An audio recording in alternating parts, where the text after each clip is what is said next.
ते महालक्ष्मी नमोऽस्तुते। नमस्ते गरुडारूढे कोलासुरभयङ्करी सर्वपापहरे देवी महालक्ष्मी नमोऽस्तुते। सर्वज्ञे सर्ववरदे सर्वदुष्टभयङ्करी सर्वदुःखहरे देवी महालक्ष्मी नमोऽस्तुते।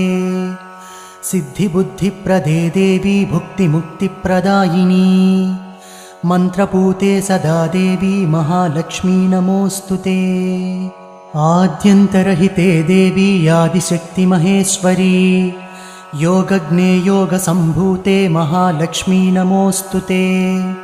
स्थूलसूक्ष्ममहारौद्रे महाशक्ति महोदरे महापापहरे देवी महालक्ष्मी नमोऽस्तुते। पद्मासनस्थिते देवी परब्रह्मस्वरूपिणी परमेशी जगन्